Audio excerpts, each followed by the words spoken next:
Have you ever eaten or drank something where the next day you said to yourself, I'm never doing that again? I think anyone's journey to fitness from the fit mess definitely contains multiple instances of mornings like that. In today's show, I'll share with you why a little bit of ice cream has the capability to unravel 40 years of work that I've done on my life. Delicious. Where's the whipped cream? But first, this is the Fit Mess, where together we learn to develop habits that help us live beyond our mental health struggles to create happier, healthier lives. He's Zach. He lives in the future with his anxiety. He's Jeremy, and he lives in the past with his depression. And we get together once a week in the present to share the obstacles we face and how we overcome them. Zach, you mentioned eating or drinking something that you regretted the next day, and we half joked about ice cream, but as you dip your toe back in the waters, and by water I mean alcohol, you're starting to see some negative side effects. How many years did I go out without drinking? Like 7 years? Something like that. And while I quit drinking, not because I had a problem, I think I had a medical issue that I was starting to like self-medicate with. And I think I would have had a problem had I continued on. And I learned to manage my feelings and emotions along the way. So like now I'm okay having a drink here and there. And like, I don't feel like I need to drink a 6-pack like I used to like bury all my emotions. But what I have noticed is when I do have a drink, I sleep like shit. Yeah, you do. It is noticeably different. So I go so many days without having a drink and doing my normal sleeping. And then when I have that one, like I can directly attribute the fact that I'm just tired the entire next day to that one alcoholic drink. Even if it's like 7 o'clock and I go to bed 4 hours later, it still impacts my sleep. And the other thing that I found, like anyone who's listening knows that like I have some genetic predisposition to high cholesterol that kicked in when I was like 37. Had normal cholesterol all my life. I would eat steaks every single day for breakfast, lunch. Didn't matter. My cholesterol was fine. And all of a sudden my cholesterol like doubled. It was up in the 400 range. And it is, if I eat red meat and dairy products, like those are the two things I need to cut out. So I mostly eat like vegetarian, vegan-ish to keep my cholesterol down. But every now and again, like I will have ice cream. Yeah. So I don't eat a lot of dairy. I don't eat a lot of sugar, especially before I go to bed. But here's the other kicker. I don't know, maybe 3 weeks ago, I had a beer at dinner because I was out with people. And then I had 2 scoops of ice cream with my daughter like an hour later. And I didn't sleep at all that night. At all. And I was like, well, this is weird. So I had to recreate it. So I was like, okay, we'll do one night with a beer and we'll do one night with ice cream. I want to figure out. And both nights I also didn't sleep well. But the ice cream was the kicker. That one kept me up all night. Whoa. Literally kept me up all night. It was like every 15 minutes I was waking up. And I've repeated this 2 or 3 times now because, you know, I'm a sucker for ice cream. I love me some chocolate peanut butter ice cream. But if I go eat, literally, like I don't eat that much sugar anymore. I don't eat a whole lot of dairy. But if I go eat 2 scoops of ice cream, which is not a ton, not a whole lot, anytime after 5, 6 o'clock, like I'm up all night. Dude, crazy. I don't want to be Mr. Obvious with the solutions over here, but you don't have to cut out ice cream. Just have it for breakfast. I think that's a fantastic right? idea. I mean, you'll be fired up and working all day long. You'll be off to the races. I'll just eat coffee ice cream. Boom. Done. Well, this has been the Fit Mess. Thanks for listening.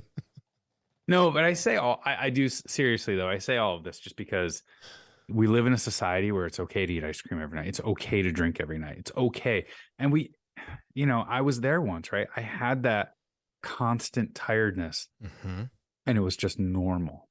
And now that I've removed all that stuff, like I can see this gigantic impact in how good I feel without it. Yeah. So I really, really am just trying to emphasize the fact that like this stuff isn't great for you. Now, wait a minute. What? Enjoy your life.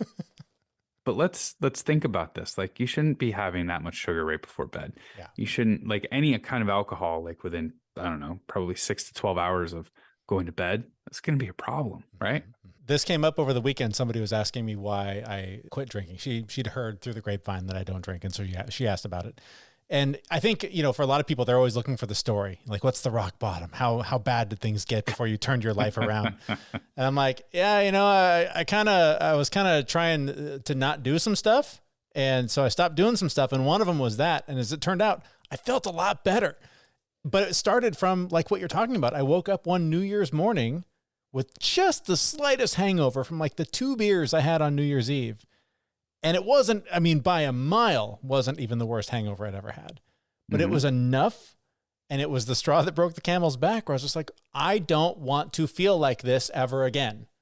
This feels horrible. And it just happened to follow like getting off of antidepressants, getting off of painkillers, getting off of these other things that I was taking to manage other things that were going on. But it is so interesting when you do strip things away, how it reveals the way your body reacts to them, especially when you do dip your toe back in the water and start experimenting with a beer at dinner and a scoop of ice cream. And then you're just like, holy crap. I think supplements are the same way. Like you can take a bunch of supplements and not really notice anything. And then you stop taking them and you're like, oh God, I feel terrible. Huge impact. Yeah.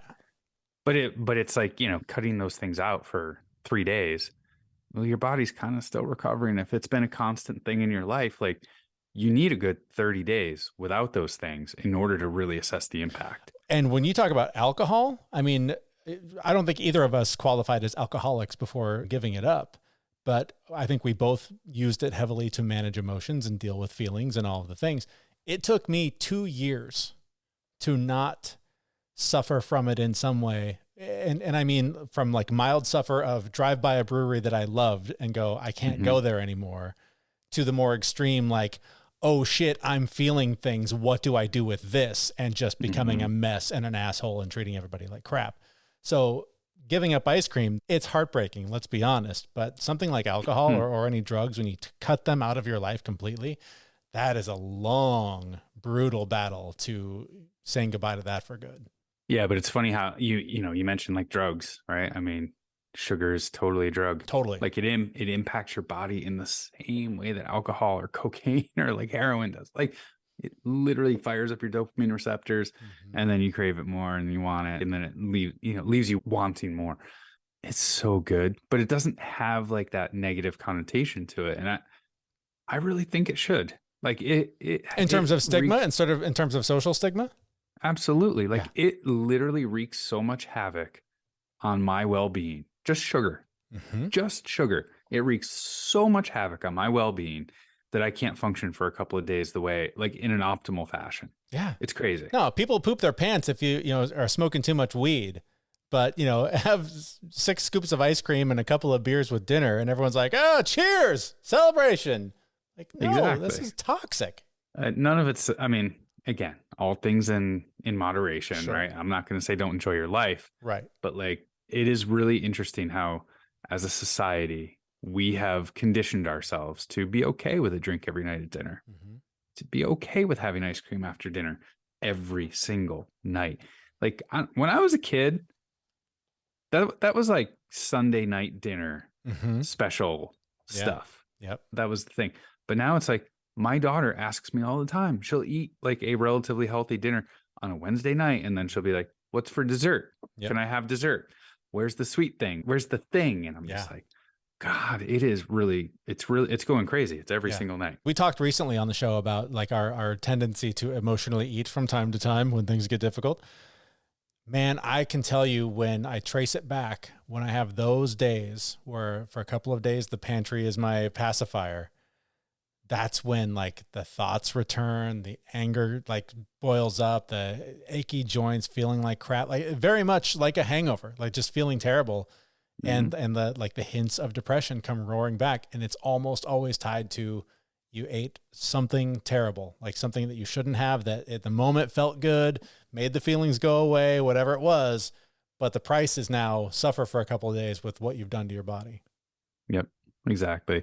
I am happy and thankful that I am at a point in my life where like when I do have those slip ups, when I do break here and there, I notice it so much more than I ever used to. Yeah. Because it was just like this constant thing. So I'm really happy that I've gotten to that point, but man, for like 3 days, I feel it's horrible. Don't talk to me. It's time to revolutionize your daily nutrition routine. AG1 is your all-in-one solution, providing the nutrients your body craves without filling up your cabinet with tons of different supplements. And AG1 comes in a delicious, refreshing flavor that will leave you wanting more. Simplify your routine, satisfy your taste buds, and give your immunity the support it deserves with AG1. Learn more by clicking the link for AG1 on our website and in the show notes for this episode at thefitmess.com. Then tell me, Zach, what are the lessons learned from these little experiments you've been doing on your body? I don't know. No, seriously.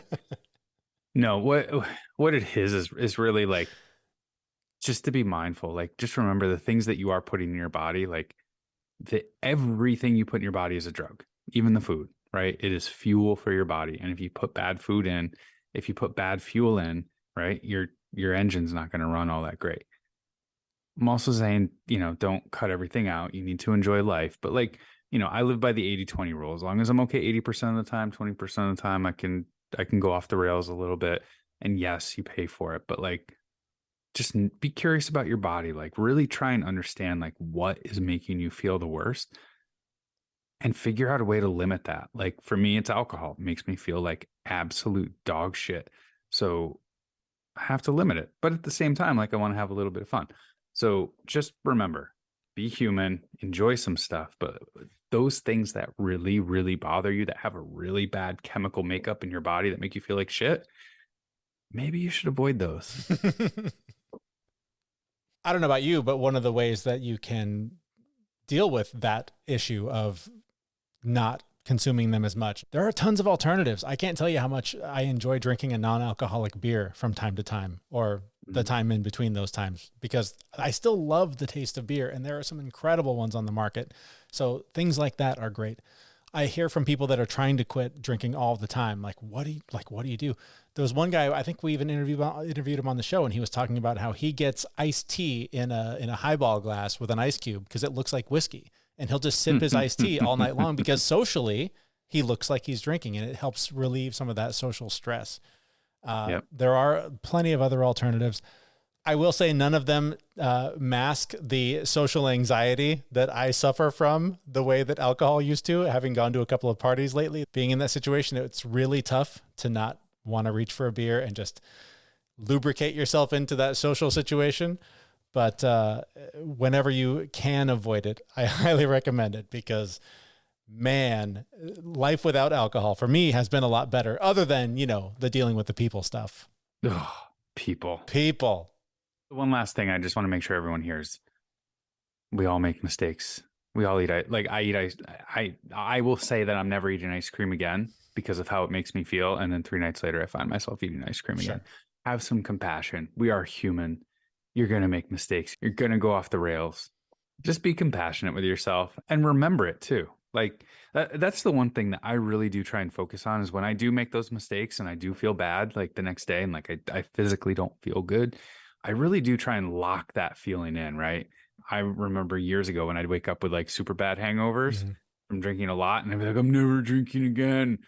And 3 days later, I'd be drinking again. Or 12 hours later, yeah. And potentially hair of the dog, yeah.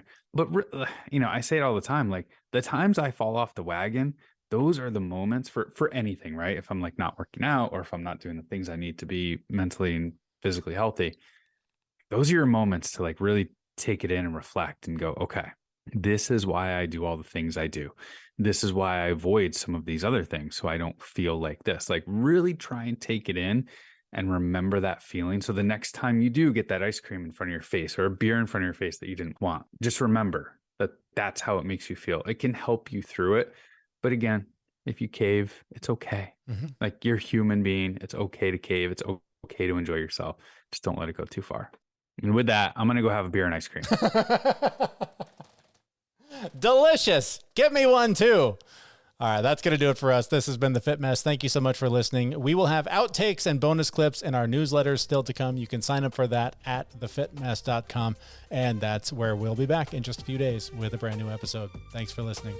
See everyone. And if you're interested in what our outtakes are, they're horrible.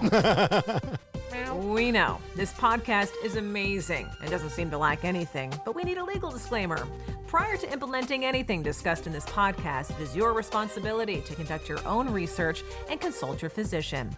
You should assume that Jeremy and Zach don't know what they're talking about, and they're not liable for any physical or emotional issues that occur directly or indirectly from listening to this podcast.